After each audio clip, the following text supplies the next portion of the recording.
Okay, hi everyone. It's Amina Motala, and I have a very special guest here today. I have with me a good friend and a great influencer in the cryptocurrency space. It's Kenn Bosak. Hi, Ken.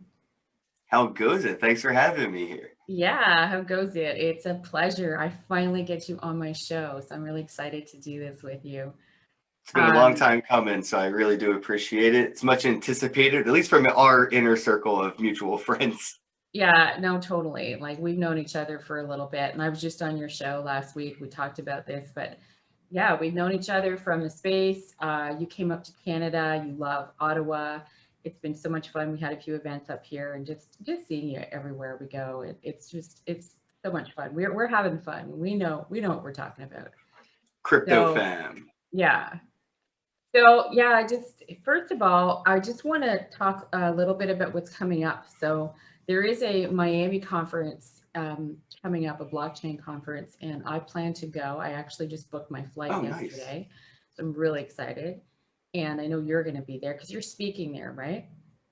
Yeah, not just so much as speaking. I'll be doing a seminar, hands-on, class for people and artists, musicians, anybody who actually has, an interest in how to take digital media or digital content, digital entertainment that they have, and tokenize it into an NFT. So taking a JPEG or an MP3 and turning it into an NFT, and then listing it for sale, and how to maybe convert the currency that they sold their art as an NFT for back into their local currency to pay their rent with. So it's more of a hands-on class that I'll be teaching, but I will also be there speaking. I believe I'll be a part of a panel. And yeah, this is in Miami. It's the expcrypto.io. And if you want to use a discount code, all caps, one word, bro, will get you, I believe, 30 off. So yeah, and it's going to be April 21st until the 23rd, and I'll be in Miami on April 20th for the early pregame event, the kickoff party. Oh, fun. Okay, great. Yeah. Well, I can't wait. I'll see you down there. That's going to be exciting. Yeah, so that's great. I'm glad you said that. I know there's a few other people that I've been working with in Mandela Exchange. They're going to be down there as well. And I'm I working look on forward to meeting getting, them. yeah, yeah, it'll be great. Part of the team. I don't know if the whole team, maybe they'll all be there. I'm not sure. But I look forward to introducing you too. I know a couple of them. So the other thing is, I think Carnomaly, I'm trying to get them to come down. I'd love to introduce you to Carnomaly too. It's a great company with Yeah, they've been supporting me actually with like super chats and donations through the crypto space. So I okay, appreciate cool. that like level of engagement coming from Carnomaly. So yeah, shout out to them. I've seen them donate to the channel and to my NFTs and stuff. So yeah, I Oh, look yeah. forward to actually meeting them in person. I Yeah, hope they're I there. want to I'm see. not 100% on that. I'm working on it actually, Yeah, I want to with see them. as many people as I can. It's been almost over Yeah, a year now since we've gotten to go to an event. So, it's in exactly. Miami, good weather, good times, good people. To me, it's a vacation with like, a little bit of Yeah, like, work totally. involved. Totally. Like I'm up here in Canada, we're kind of stuck in this country. So why don't we're not. And I'm going to say there's a hashtag out there, just say no, and we're not stuck, but they want us to think that we are with this whole compliance Hmm. and like going. So I'm going to come down there, and it's just a matter of going through the borders. We have to have a negative test, and then when we come back we have to also have a test, I believe, 3 days before we fly, and otherwise we're quarantined in a government hotel, and it costs us $2,000, I believe, for Yeah, I three saw days that. I was talking to Kyle about coming to Miami, and I was talking to a few other people about going to Canada, and yeah, it looks quite complex to cross borders these days. It is complex, but I encourage you to look up Chris Sky, SKY. He's been putting out a ton of videos, and Anomaly just interviewed him. It's a really good interview. He goes through the borders. He knows his rights. He's been teaching everybody. He's been showing them how to do it. He goes through no problem. You do not have to comply because it goes against Section 6 of the Charter of Rights and 14.1 of the Emergency Quarantine Act. This So is why it's important to know your legal words. You should get, it these is. are the tattoos people should get. This is probably going to be my next tattoo, is like some legal document I can point at on my forearm to get through customs. You'd be the one to do it too. Yeah, so it is important. So Chris Sky, look him up. It's really cool. Anyway, let's get into this because I really want to talk about NFTs, non-fungible tokens. And I just did a little short video with Justina from Women in Blockchain about it, an introduction. So please, people, go back to that video, just get a little intro, and we're going to get into it because I have here a new up and coming star in this. Like, I really see that. I think you found your niche because you are a Thank you. gamer too, and it really is. There's a big part of the gaming industry that I see that is very friendly to this, and I mean, and it goes on. It's not just gaming, of course, but Right, right. yeah. So let's get into it. First of all, like I have explained in that video what an NFT is, so I don't want to get into that part of it, but. So you started first. How did you find, like, what made you get excited about this? What did you see? What value did you see in it? Well, yeah, since, I got into Bitcoin in 2015, kind of went all in 2016. By the time CryptoKitties came out, it just to me was like, yeah, I mean, I was still in the Pokemon at the time, this is, so I'm Yeah. like, yeah, this is like Charizard and Pikachu, but Bitcoins, and they're on a ledger, and I know which like mint number I have, and if it's an actual like Pokemon card or a counterfeit, like, CryptoKitty, like that ability alone really intrigued me. And then everything else that, blockchain provided, the permissionlessness, the immutability, unconfiscatable.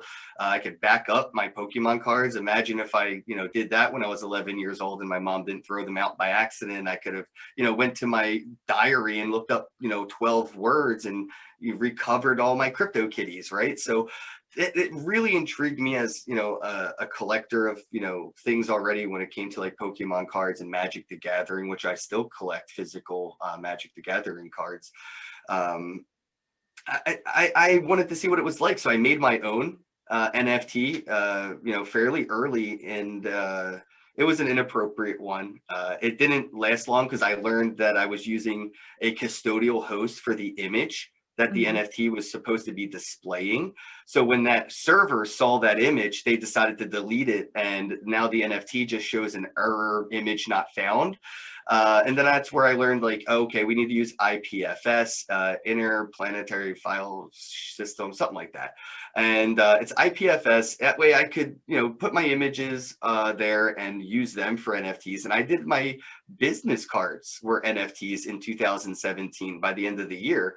Cool. Every time I went to a conference, every time I went to an event, I would, somebody would ask me for my business card and I would ask them for their Ethereum MetaMask wallet or their Trust wallet or some, NFT supporting wallet. And I would send them my NFT business card. And the theory and thought into that was like, if I ever had to update my phone number or update my email or anything, I could just send another business card to anybody's address that has one of my old business cards. And I ended up getting an award in New York City in 2018 for that, or 2019 in Nice. NFT NYC. They Mhm. gave me an award for like most creative independent NFT utility or something. It was like a business card thing. And I tried to pitch the idea more along the lines of like, imagine if I was a business, I gave you my menu was an NFT. If Mhm. I wanted to update my menu, I'd just send you another NFT, or I could gamify it, right? And you mentioned I'm a Mhm. gamer. With NFTs, I've kind of turned myself into the game. And that's what the business card idea was really about, was if you're a business and you give somebody your menu that's an NFT, you can airdrop them a 20% off coupon NFT or a buy one, get one NFT. And if they come to your business, they could redeem that NFT they got just for having your menu and get, buy one, get one. It just was a lot of fun. So I got into it from just that gamification of, what Bitcoin already was. That's really cool. So it's I think most people would understand it as a digital business card. So, and that's what NFT. I mean, this is all digital that we're talking about. And I say this very basically because I do have a lot of viewers that are new to the whole crypto space. So they're learning. And I'd like to keep it basic because this is what we want. We want people to understand and learn and see the value in a lot of this, because there's a lot of people afraid to change into this up and coming digital era that we're going into, and Well, that's there's some common misconceptions with the vernaculars there because digital collectibles are things sort of not using blockchain. They're not, using mint numbers, and they're not, decentralized. Things like, Fortnite. If you were to buy a skin in Fortnite, that's not an NFT. That's not the same as buying a crypto kitty.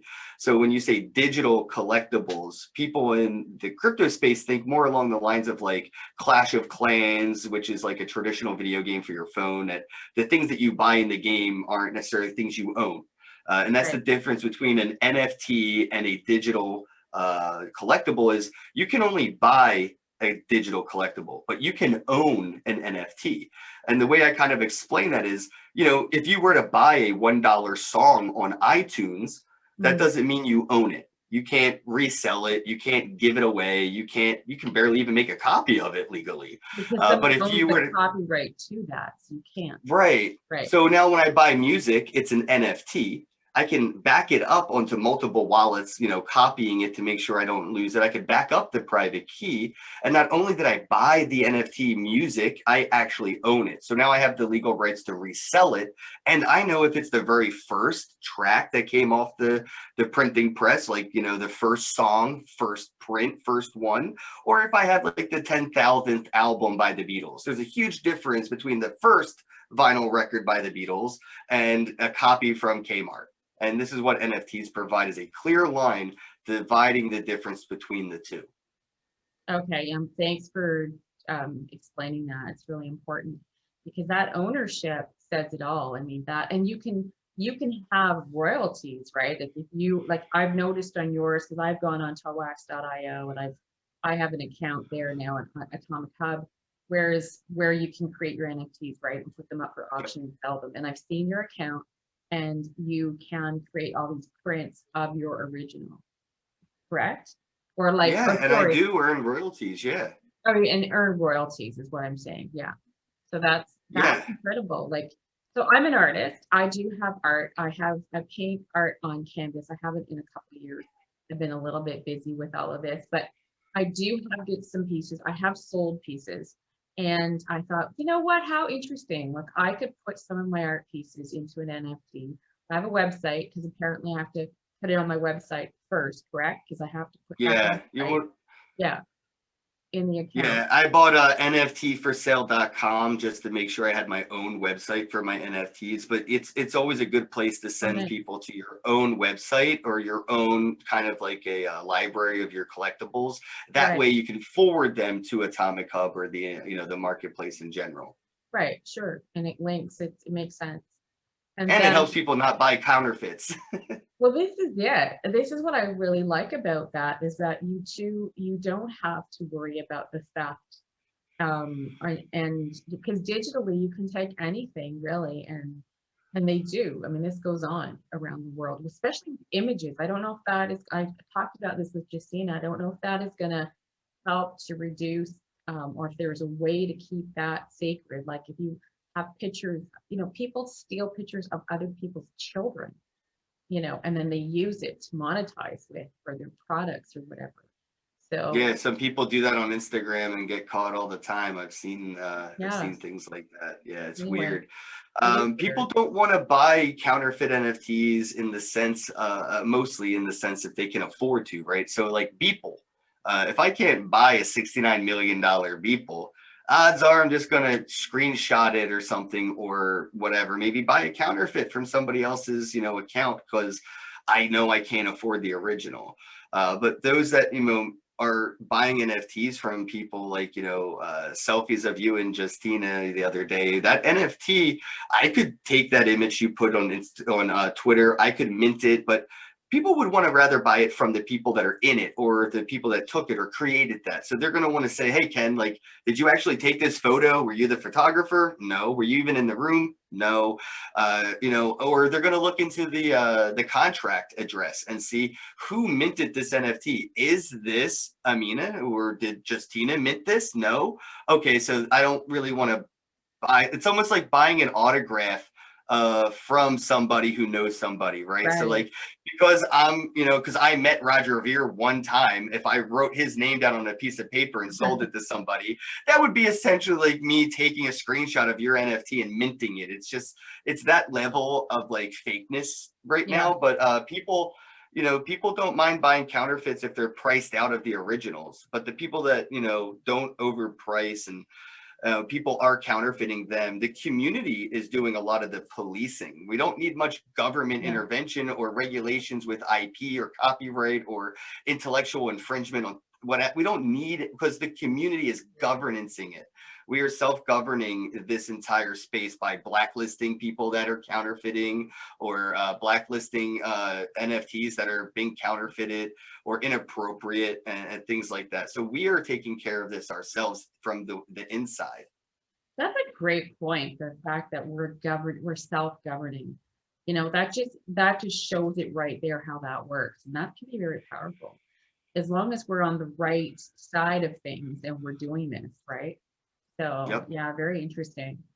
So very okay. So I'd love to just get into a little bit more about this because you're so knowledgeable about it. I've been watching your posts. I always watch your posts. And when this NFT post started coming out, I got this sense of, oh my gosh, how interesting. I don't quite grasp it because it's always this new wheel, right? And we're trying to wrap our brain around the new patterns. So I was trying to do that, but I just observe. That's the type of person I am. I observe for a long time until it clicks with me. And you kept posting all these things, and I know you were very adamant about what you were saying. People, listen to me, this is going to be a big thing. Like, you can see something, because I see you as a visionary, and you can see something. So I'm like, what is he seeing here? What's going on? But you can take this technology not just with art or like the gaming, which is a big industry. It's massive, actually, but also you can take this and use it towards um, other industries. So can you give examples of that and how it can be used, and anything that you think that hasn't been looked at yet, or just whatever you want to say about that? So again, since early 2017, I was preaching about NFTs to conferences, and I've even spoken at loyalty and royalty kind of an event, which had nothing to do with crypto. It was just like McDonald's and American Airlines talking about their loyalty points, and then I ended up getting on stage to tell them they're all stupid and they're going to be using NFTs in the future.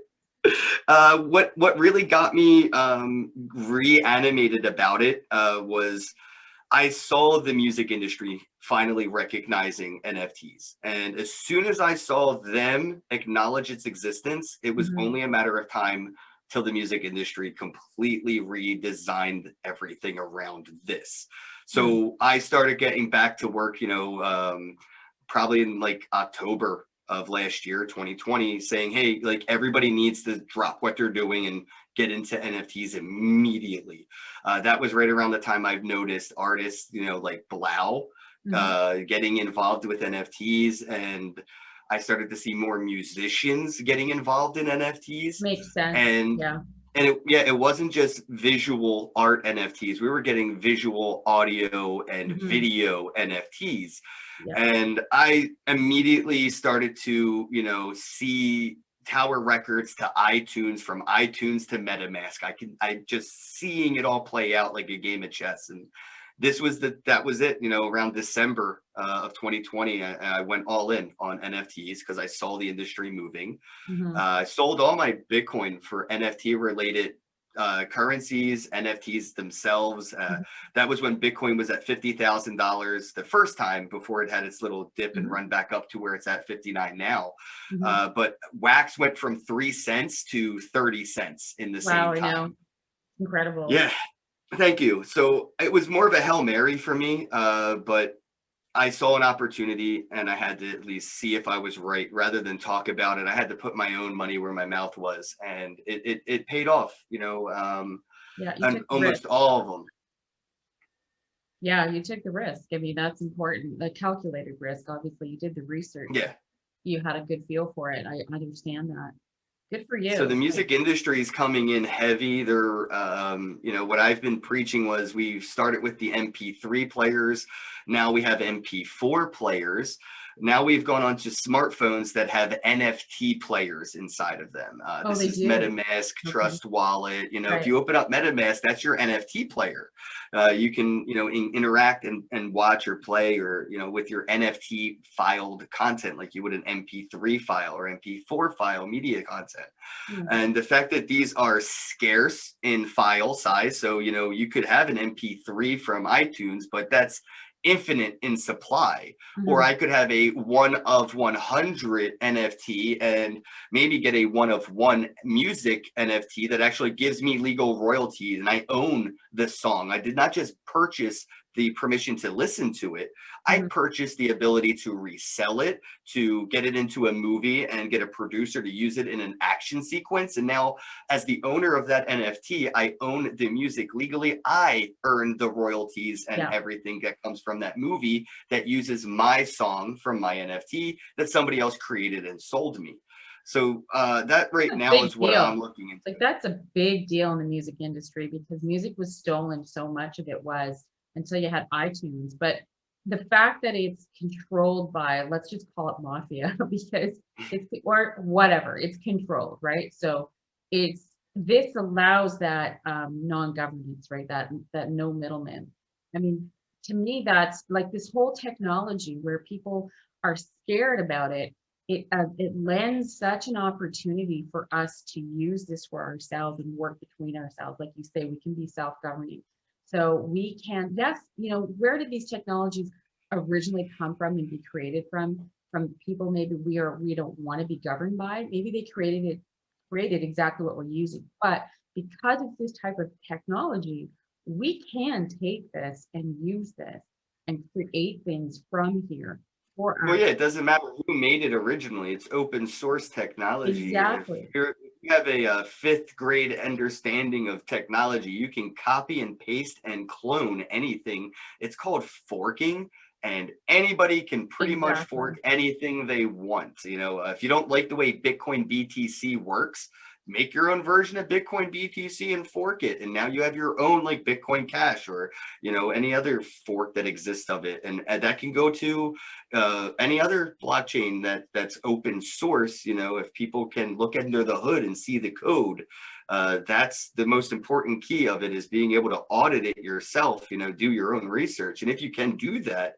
then yeah, you could copy and paste everything about it and do your own. So it doesn't matter who made Bitcoin or who made X, Y, Exactly. and Z. Exactly. Thank you for saying that. I've been saying this for so long. Like people wake up because we are creators and we can create here together. So Yep, be your own Satoshi and create your own currency. And that's what I feel like people are doing with NFTs right now. I created my own social currency every time I create an NFT. yeah, nice. Yes, that's sovereignty. That's freedom. To me, that's one step further to freedom. It's important. So, okay, so yeah, and so the industries, I mean, this can go on to all industries. Is that true? Like, because there's ownership involved in these NFTs. So you can create, what about authors of books? Well, yeah, I mean, even beyond digital content, physical things are being, you know, tokenized and using NFTs, sort of like certificates of authenticity. So, yeah, if you do have an author of a book, you know, you could put an NFC, near field communication, or an RFID, which are these really small pieces of technology that you can embed information into, and you Right. could put that in the spine of your book. So if I take my phone and I tap it to the back of a book or the spine of it, it will be able to give me information saying, hey, this is a physical NFT, right? There is no digital thing that I can get for it. But that book, when I tap my phone to it, will be able to tell me which issue. Is it mint number one? Was it the first book off the press or the first book to have, you know, been tokenized in this ledger? Or is it the 10,000th book that was, you know, printed? And I think Right. that adds a lot of value. Not just that, but then I know if it came from the legit author, I can actually get a lot of information just by tapping my phone to a book from that blockchain, not just knowing that it's an official book by the author, but a lot of other information as well, maybe other books that they have written. And because I own this book, maybe the author has put other books inside of it using NFT technology. So now I have one book, but when I tap my phone to it, I have unlocked access to multiple digital books. Oh wow, how incredible is this? So it's just one, it's like a layer of innovative ways. Very creative. I love it. There's so much to learn here. So where's a great place for people to start learning about this? Do you know where you can lead them to? Yeah, I would just say hands-on, honestly. If you want to learn about bicycle technology, you don't read a book about how to ride a bicycle. You save up, you buy a bike, you sit on it, you bust your knee a few times until you stop busting your knee. And now you know why bicycle technology is the craze, right? You get it. It's a hands-on thing. You can't just watch somebody smile with the wind in their hair riding a bike and get why this is like a thing. Why, like, you have to feel it. And Mhm. what I encourage people to do is make your own NFT, whether it's a picture of your family that you would put on Dropbox or you would put on Google Photos, Mhm. or a picture of your dog that you thought was beautiful, a flat, anything. It could just be a text file, a meme. Just go through the process of taking a photo or a video or music that you've made and make that into an NFT. Mhm. I love. And it's very simple. It's not as complicated as the world makes it out to be, and that's Mhm. because I think the mainstream are trying to intimidate the average person from experimenting with this opportunity today. And that's what I mean by this tech is open source. We can do things with this for ourselves. And this is what they do. They intimidate you. Like they downplay Bitcoin for so long because they need to do their beta testing and let us use it to some degree. Few of us, and before we take it on for ourselves and start using it. So they do, I agree with that. They do misdirect us for a little while until they're ready to Yep. take it on in their own agenda. But yeah, So so if anybody wants to learn how to make an NFT, I would recommend Atomic Hub. It's pretty inexpensive. I do believe, I feel confident saying that if you wanted to make one NFT, it's free completely. Like you yeah, shouldn't, I don't think it costs anything to make your very first NFT on Atomic Hub. So that process alone, it's just, it doesn't cost anything to try this out. Crypto Stash and Anders are right there too. When you go to the mm, Atomic Hub NFT creator, you'll see two links. You can watch their YouTube videos, and then there's some articles that you could read. But yeah, just maybe watch a YouTube video on how to make an NFT, follow it, make one, and you'll understand by doing it and using it the opportunities that it really provides. Rather than hearing somebody talk about it, you yourself can walk about it. yeah, exactly. And that's what I've been doing. So I got started. I haven't created one yet. So I might do exactly what you just said with Justina. We talked about taking a selfie, the two of us, or whatever pictures we have out there, and just make an NFT of that and make that our first one and do it instructionally in a video to show people. So keep it simple, like you say, just take a photo. It's exactly what we were thinking of doing and just have fun Takes with it. about 10 minutes, it's Yeah. about a 10-minute process. Once you go through like the learning and get your hands on it, it's from start to finish takes about 10 minutes to make an NFT. And after that, you get real good at it. It probably takes a minute. Yeah, exactly, like anything. So, and then again, this is just a photo, but this can lead into many other things in our Oh, you can gamify it. So if right, anybody owns that photo, even outside of you creating it and giving it whatever utility and gamification that you would like to do, right. I outside, because of the way NFTs work, I could look at every person who bought one of those NFTs from you and I can gift them an airdrop. Or other people could say, oh, they're a friend of mine. You have one of their NFTs, and they could easily give you an NFT just because you have somebody else's NFT. And this is the community gamification that's happening. Yeah, I like that. So here's an idea for you. You could do like the whole crypto Twitter influencer collection. Get everyone to make one I for saw people whatever. doing I saw people doing things along those lines. Right now, my collectibles, my NFTs are sort of it's a subtle political statement. I'm not a big fan of IP or owning a thought or an idea.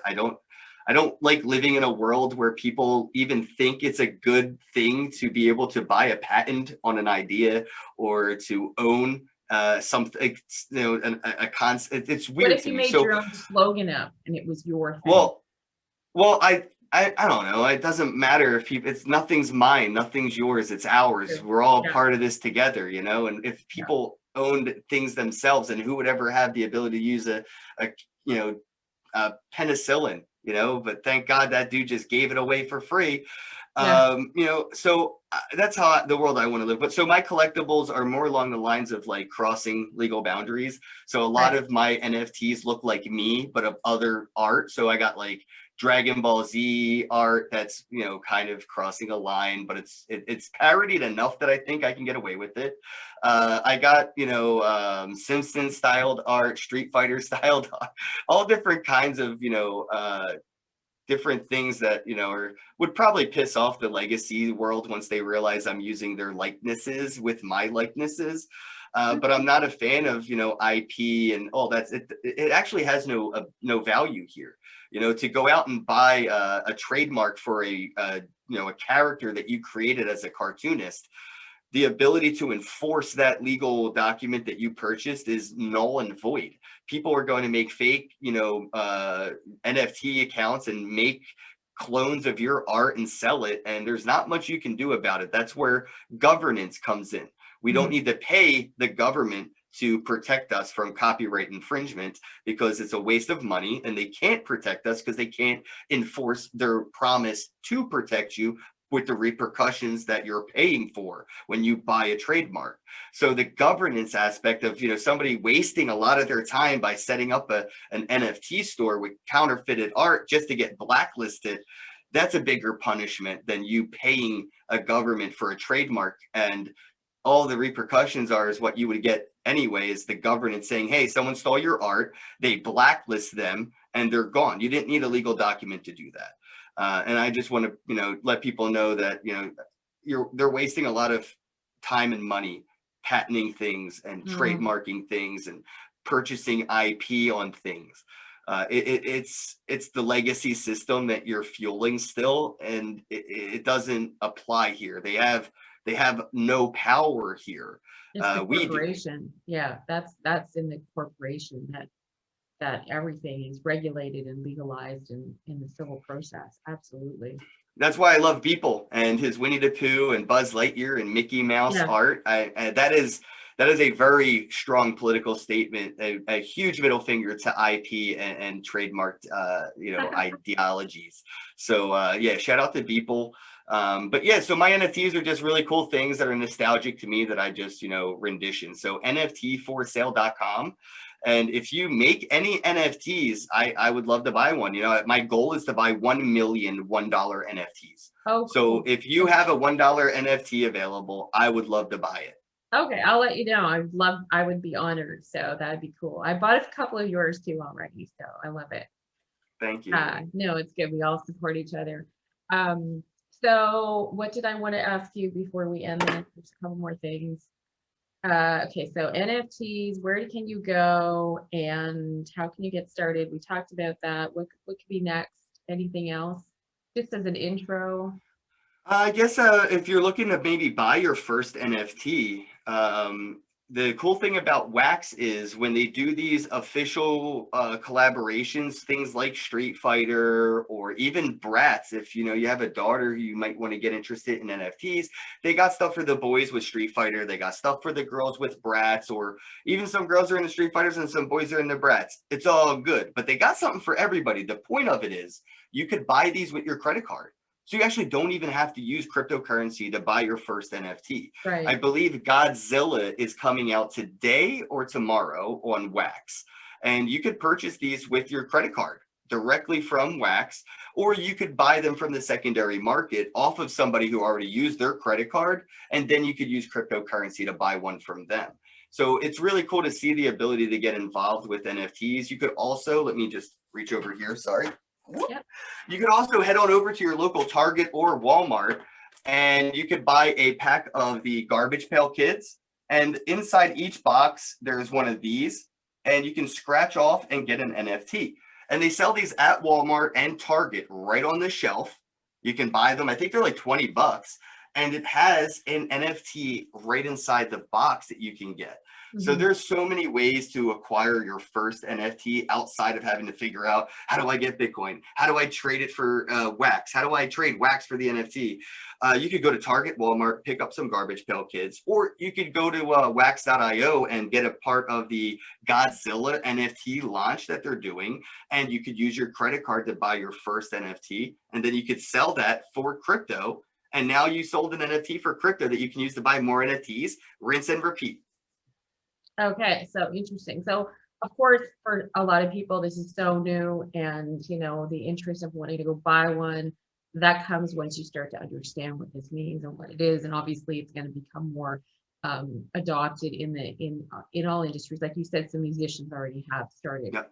with this, so there's those industries too, and it's just going to keep going. I can Oh, see it's that. huge. Yeah, Every NFT that we're buying today in 100 years will be considered artifacts of a relic, or, the same way when we go to ancient Egypt and trip over an Egyptian coffee mug, and we are impressed beyond belief by a coffee mug by our ancestors. right. These NFTs, these things, 100 years or 1,000 years from now, are artifacts in the making. And we are currently living in that moment. 1,000 years from now, they will be investigating with NFT archaeologists. Mhm. Interesting, very interesting, because it's the digital age. This is the beginning. Yep. Absolutely. We've moved from physical history to Yeah, now needing digital archaeologists to dig up digital history for the future, or in the yeah, future. pretty fascinating. So we should NFT these interviews, maybe, Hmm. right? They're original. You These will be can, you original. can, you Yeah. can NFT an entire podcast. It has been done. Okay. So in the same similar process, I mean, is Yeah. everyone okay? Wow. Yeah, some people chop it up. You can take your podcast into 5-minute segments, Yeah. and people can collect all 5 minutes, and then they can combine all 20 of those NFTs into one long podcast NFT. Hmm. That's interesting, because I have a few that I'd like to say, I interviewed John McAfee and Janice McAfee. That's something I want to keep. Like that's a big deal for me. This is bigger than Dropbox. This is bigger than Google Photos. This is Right, the blockchain. And I'm not trying to encourage people just to make a profit, but right. this is a way to store our history, your history, my history. That's why I mentioned the family photos, Yes, photos of the dog. Put that on the blockchain, because when Dropbox drops, Google Drive or Google Photos fails, you won't have anything, and they don't owe you anything. But when they you put don't. it on the blockchain, it's there for eternity. Okay. Yeah, no, that's a really good point, especially the photos. I was just thinking that the other day, all the photos I've ever taken, half of, so many of them are digital and up somewhere. I don't even know where and how to get them, but they're there either in the cloud or on an old computer, but it would be great to do that. It's a good point. Photos Now are you can just look precious. up one contract and see all of the photos you've ever taken, all on the blockchain. And I mean, obviously, it is public. There are private blockchains working on privacy-based NFTs for photos that you wouldn't necessarily want on a public blockchain. But I think having this public way of doing things, it's an interesting game theory for society, and I want to see how it plays out in a good decade or two. Yeah. Imagine if you knew who in your circle of friends owned a painting of a German Shepherd by Adolf Hitler in their Hmm. living room.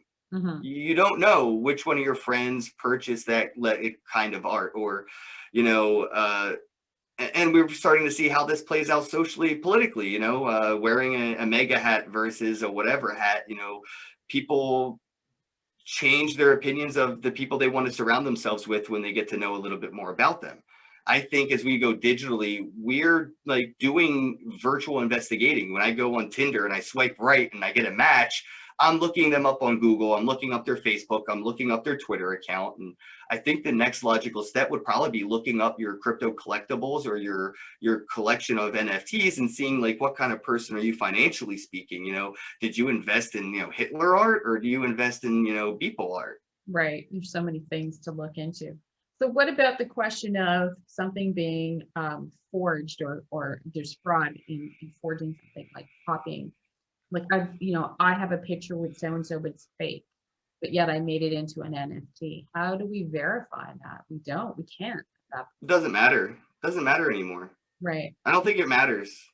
Okay. Like what's real or what's fake. It doesn't. It's so Because we put the line value is to so that. Yeah. blurred. Right. There's just whatever you exactly. It depends, I guess, on the marketing, I guess, behind it, right? Is it being promoted as a real piece of art, as in that, hey, that's a real selfie I took with this person, or is it, hey, I edited this together? I think it's more along that description of the art, right, Yeah. rather than like the actual thing behind it. Like if it was a photoshopped NFT or is it an actual selfie you took with somebody? I just think it goes down to the marketing. But for counterfeiting, I encourage it. I think counterfeiting is amazing. I think it's great. I hope more people do it. I don't no, but you got to think of it from like a different perspective. Look at like Gucci. Gucci Right. doesn't care how many fake Gucci bags are being sold in New Just York sells their City. name. Yeah. It's so much product awareness. And when you Yeah. find out that you were suckered into buying a fake Gucci bag, what's the first thing you want to go out and do? Make Yeah. sure you're buying a real Gucci That's bag, great. right? Right. It just adds more value to their name. Yeah. And the other side of that coin is if you're a person who actually just likes Gucci bag because of the designs they have, or maybe you're superficial and you want to be able to look like you can afford it, but you can't. Those counterfeits do serve a purpose. Those knockoffs are there and they serve a purpose. And I don't think Absolutely. Yeah. there's anything wrong with that. If Gucci doesn't want to sell a $10 handbag, that's their fault. I think that they opened an opportunity for individuals to do that. And Yeah. if Beeple didn't sell, he sold $1 NFTs. And I think he did that because he realized if he didn't, somebody would just steal his art and start selling $1 Beeples. And now Beeple himself, who sells $69 million NFT art, is selling $1 art because he realized he does not want to price out his supporters.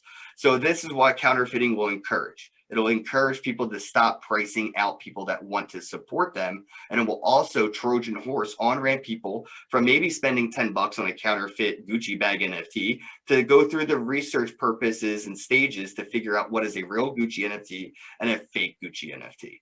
So Right. they all serve a purpose. So, and to even try to say that, to prevent it, that's a fever dream of living in a perfect world. I think we need to start embracing the fact that our world's imperfect and stop trying to make it perfect and game theory our imperfections and use our imperfections to the advantages that they could provide to society. Cool. I love your points of view. You have a lot of depth to you. It's fantastic. Where do you see it all going? Like, where do you see the rest of this year or the next year or two, or do you want to say?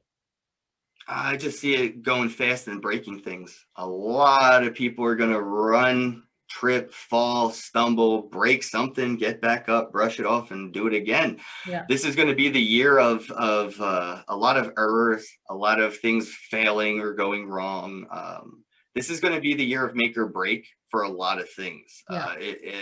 If it doesn't succeed this year, I don't think they'll be able to promote the vaporware of it succeeding someday in the future. It's today, this year, where people are going to move their money to things that are actually working and not having, vaporware, promise roadmaps, this, that, and the other.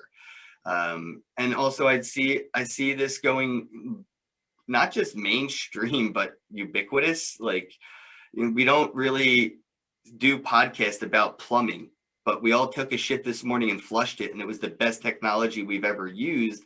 But it's so remedial because of how Right. it's been implemented into our everyday lives that we don't worship it.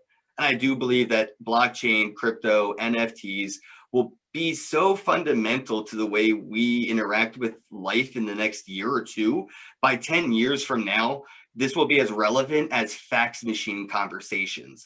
But every single Fortune 500 company in the world, backbone based on fax machines right now. They all use a fax machine right now, Yeah. but they don't talk about it as much as we're talking about blockchain and NFTs. I do see this being woven into our society so deeply that it's just like just, plumbing, fax machine. We're not probably going to have huge conferences about it anymore after this, because the renaissance will have been over. The evolution, we're cocooning. This is the stage of the cocoon. After this year or so, we're going to be butterflies, and we're not looking back at whatever that was anymore. That too. Yeah, good point. I'm starting to get that too. That's why I'm excited to go to Miami, because I know that it's going to be fewer after, especially with the travel restrictions and things like that too. So yeah, well, hey, you know what? I think this is a great place to end it, because it's a lot of information. But I'd love to do it again sometime, and we can, talk about more as we go along. Like you say, there's lots coming, ups and downs. Yeah. So where can they find you, Kenn? KennBosak.com. If anybody wants to do any consultations, business meetings, or you could come on the podcast for free. I am available for 3 different bookings every day. So KennBosak.com for consultations, business meetings, and podcasts. And if you're interested in my NFTs, it's NFTforsale.com. And you can stake my NFTs. So if you buy one of my NFTs, you can actually earn crypto every hour just for having one of my NFTs in your wallet. You have to actually stake it in order to earn that. Yeah. Yep.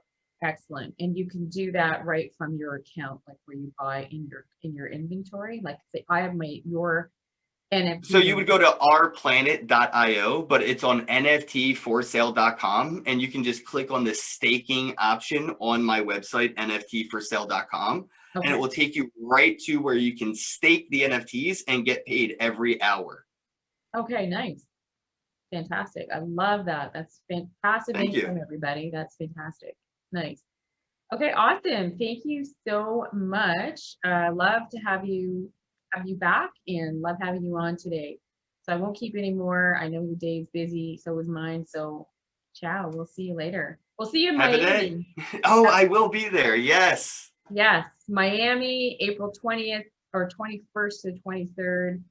And it's the conference, Blockchain Miami Conference, or Bitcoin. expcrypto.io, discount code, all caps, one word, bro. And if you're there on April 20th, I'll be there for the kickoff party. Excellent. I will be there. So send me those links. I'm going to put them under the video here for everybody. Awesome. Will do. Thank you so much, Amina. Everybody have a day. Thanks, Kenn. Have a day.